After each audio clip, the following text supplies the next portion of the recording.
diskusi saya dengan JPAO waktu itu, mereka sudah menemukan teknologi dan sudah trial dalam skala yang belum besar. Nah, jadi tentunya memang dalam carbon capture ini kita melihat atau arah kita melihat ke Jepang. Nah, tolong ini tanyakan pemerintah Jepang, kapan dia memulai carbon capture teknologi? Kalau mereka siap, ya kan, kita akan ikut. Gitu.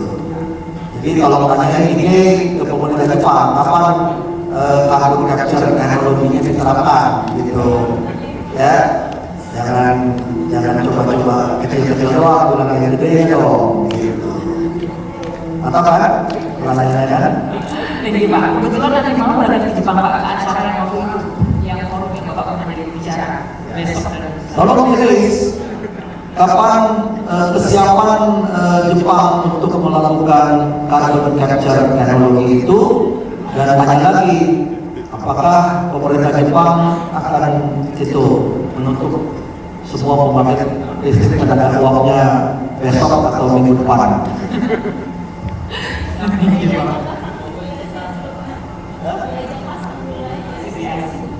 Enggak, karena menurut hemat saya, ya kan, teknologi itu saya yakin sudah ada, dan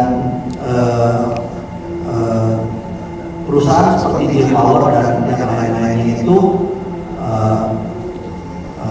sudah siap lah. Gitu. Cuman kembali ini kan masalah cost, gitu.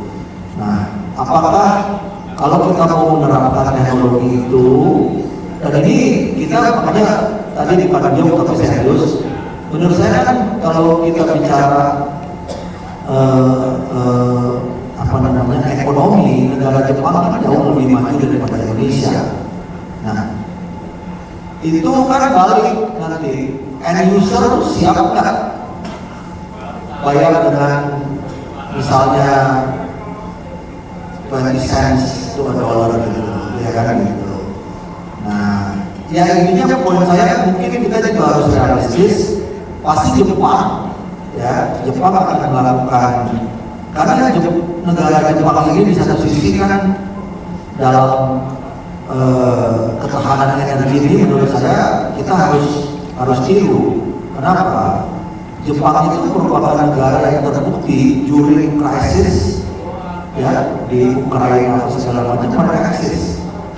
Kenapa? Karena kuncinya mereka semua mix daripada energi use-nya itu mereka tetap pakai batu bara, mereka tetap pakai solar, pakai wind, pakai geothermal, pakai nuklir, gitu. Tapi mereka tidak dengan seketika mereka bilang tutup, gitu.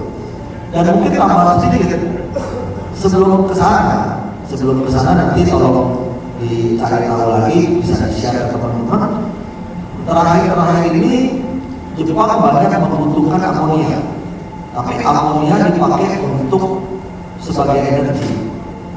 Nah, amonia itu dipakai untuk combine cycle di PLTU, sehingga karbonnya itu akan berkurang.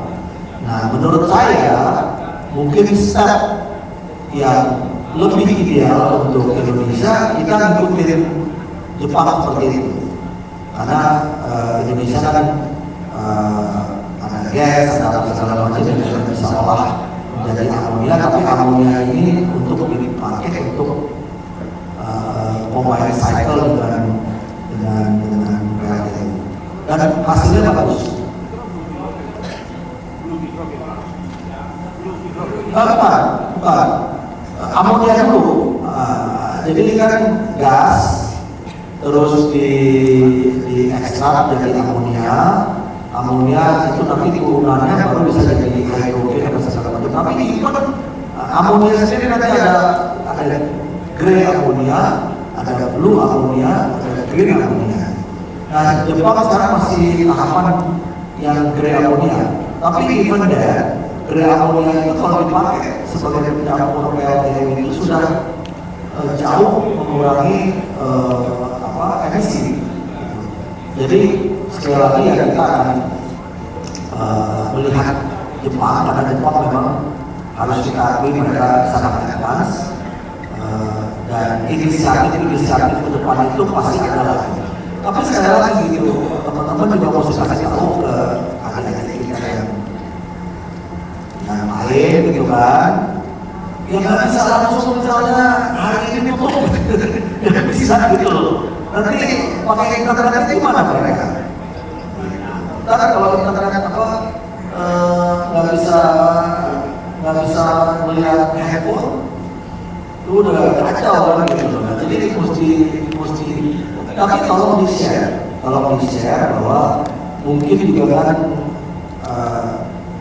mungkin mereka tahu tapi mungkin kurang jelas transformasi kita seperti apa gitu.